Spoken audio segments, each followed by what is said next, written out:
Bonsoir à tous. Ce soir, notre quatrième partie sur la généalogie de Jésus et avec cette différence entre Matthieu et Luc. Donc, évidemment, je conseille à ceux qui prendront sur Internet cette lecture en replay de visionner les premières parties parce que sinon, ce soir, il y a des petites choses qui vont passer assez vite. Voilà. Je vous propose, comme à notre habitude, de lire un texte passionnant dans une lecture suivie quotidienne. Un matin, on se lève et on se dit, ça y est, je commence le Nouveau Testament, on est content.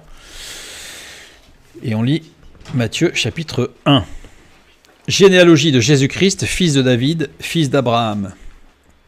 Abraham engendra Isaac, Isaac engendra Jacob, Jacob engendra Juda et ses frères, Juda engendra de Tamar, Pharez et Sarah, Pharez engendra Esron, Esrom engendra Aram, Aram engendra Aminadab, Aminadab engendra Naasson, Naasson engendra Salmon, Salmon engendra Boaz et de Rahab. Boaz engendra Obed de Ruth, Obed engendra Isaïe, Isaïe engendra David. Le roi David engendra Salomon de la femme d'Uri, Salomon engendra Roboam, Roboam engendra Abia, Abia engendra Asa, Asa engendra Josaphat, Josaphat engendra Joram, Joram engendra Osias, Osias engendra Joatam, Joatam engendra Akaz, Akaz engendra Ézéchias, Ézéchias engendra Manassé, Manassé engendra Amon, Amon engendra Josias, Josias engendra Jéconias et ses frères au temps de la déportation à Babylone.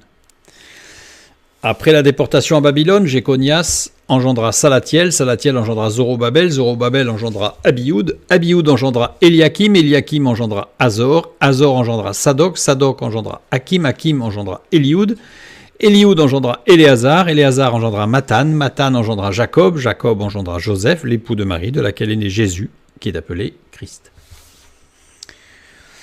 Il y a donc en tout 14 générations depuis Abraham jusqu'à David, 14 générations depuis David jusqu'à la déportation à Babylone et 14 générations depuis la déportation à Babylone jusqu'au Christ.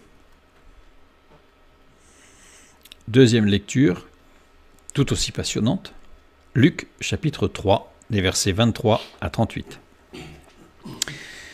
On prend presque sa respiration.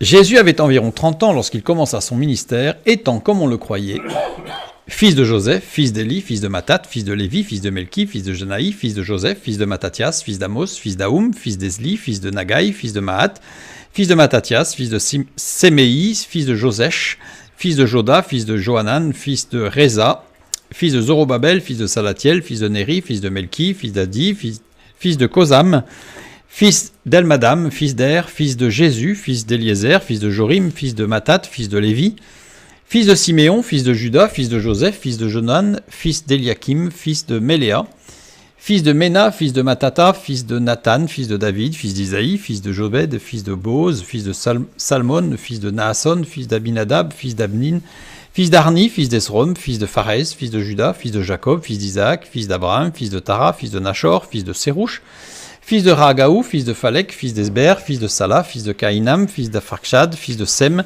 fils de Noé, fils de Lamer, fils de Mathusala, fils d'Enoch, fils de Jared, fils de Maléléel, fils de Caïnan, fils d'Enos, fils de Seth, fils d'Adam, fils de Dieu. Voilà, passionnant. Nous n'allons pas ce soir nous attarder sur Luc, nous allons plutôt nous concentrer sur Matthieu, et nous reviendrons une prochaine fois sur Luc.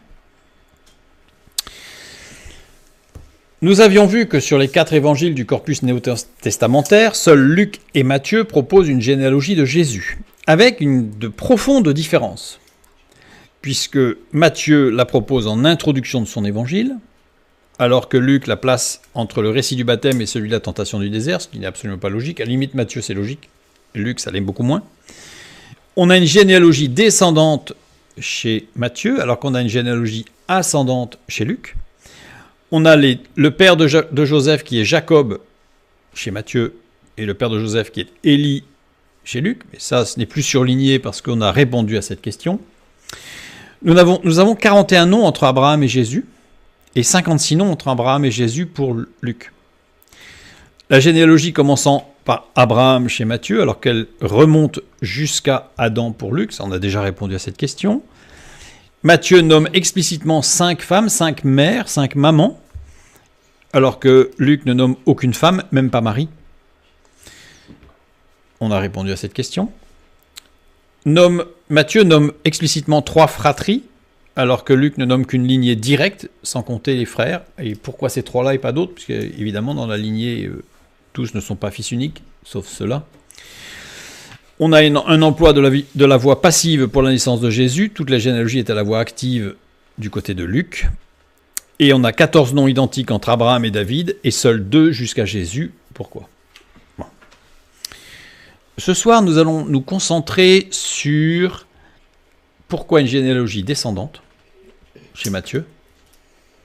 On n'aura pas le temps de voir pourquoi une ascendante chez Luc. Et pourquoi 41 noms entre Abraham et Jésus. Ce qui n'est absolument pas logique. Matthieu et Luc fait commencer sa généalogie à Abraham avec une généalogie descendante, comme on l'a vu, donc avec toute une succession de noms. Et on a Luc qui fait commencer sa généalogie à Adam, mais en ascendant, c'est-à-dire qu'on a toujours fils de, fils de, fils de, alors que l'autre, c'est le père qui engendre. Donc on a dans les deux directions opposées. Si je compte les noms, j'ai 40 pères, 40 papas, et 41 noms en comptant celui de Jésus qui n'est pas père. Vous allez me dire, oui, et alors? Ça pose quand même un gros problème. Pour ceux qui aiment les mathématiques, sans les aimer très fort, mais un tout petit peu, on se rend compte qu'il y a un petit souci. Parce que si je lis dans Matthieu chapitre 1, verset 17, il y a donc en tout 14 générations depuis Abraham jusqu'à David, 14 générations depuis David jusqu'à la déportation à Babylone, et 14 générations depuis la déportation à Babylone jusqu'au Christ. Si je fais 14, 14, 14, et que je fais tout simplement une addition, 14 plus 14 plus 14 égale 42. Et je n'ai pas 42 noms. Il y a donc un petit problème. Vous voyez ce que je veux dire? Et si je dis petit, c'est peut-être un gros problème. D'ailleurs, c'est un des points qui est utilisé pour les détracteurs de la parole de Dieu en disant « Regardez, ils ne savent même pas compter ». Nous allons voir que c'est beaucoup plus subtil que ça. Comme je le dis souvent, le pasteur a dit un peu de science éloigne de Dieu, beaucoup de science l'en rapproche, et un peu d'études de la parole de Dieu peut éloigner de Dieu, et beaucoup d'études de la parole de Dieu l'en rapprochent parce qu'on se rend compte qu'au contraire, tout est extrêmement précis. Nous allons donc nous poser cette question, pourquoi 14 plus 14 plus 14, ça fait bien 42, et je n'ai que 40 pères, et 41 noms en comptant celui de Jésus, qui n'a pas été père.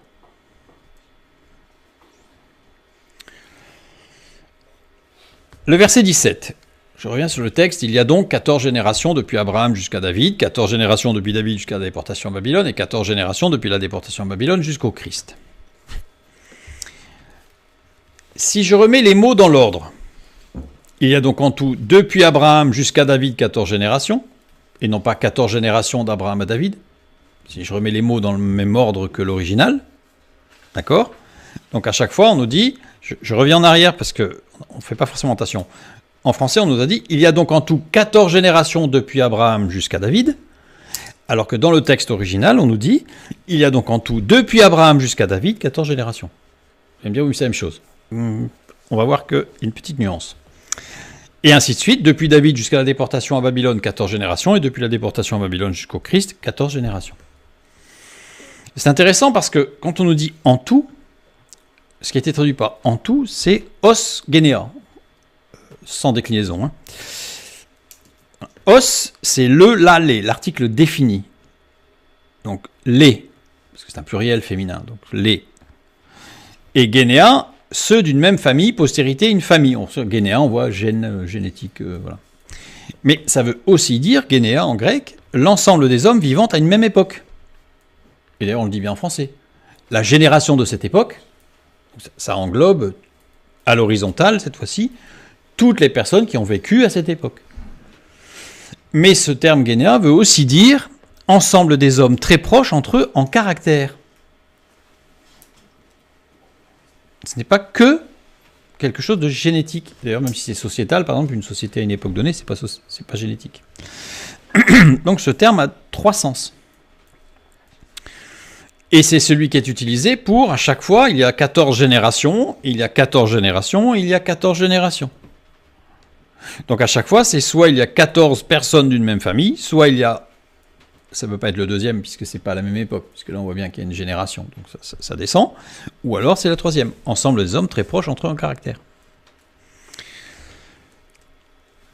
Qu'est-ce qu'ils ont de commun, tous ces hommes-là?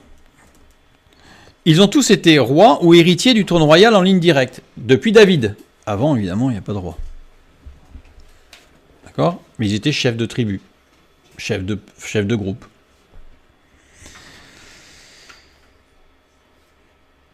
Oui, mais. Il y a un gros mais. Gros. 3 rois ont été omis dans la liste de Matthieu.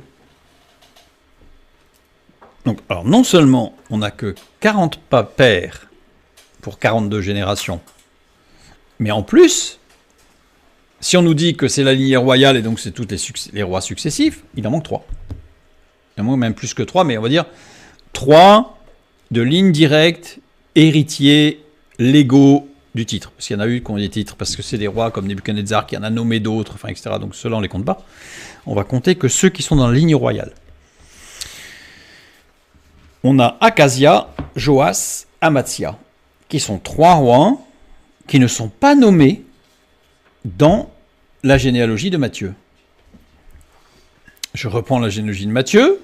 Ces 3 rois-là se situent entre Joram et Osias, et Akazia, qui a été omis, est bien le fils de Joram, donc il est l'héritier du trône, et il a été roi. Joas est le fils d'Akazia, et il a été roi.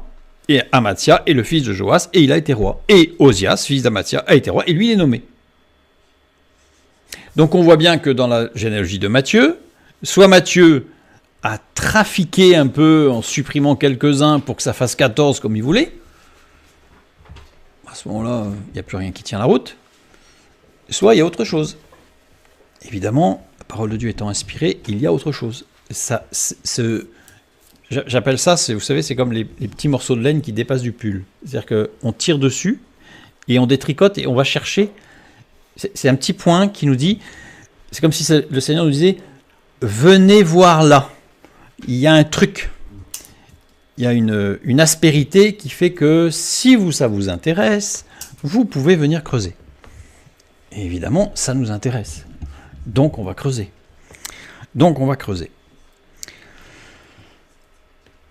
Qu'est-ce que Akazia? On va dire, en fait, je me suis posé la question, et là, je vais suivre le cheminement avec vous que j'ai moi-même suivi, sans vous amener dans tous les voies sans issue dans lesquelles je me suis retrouvé.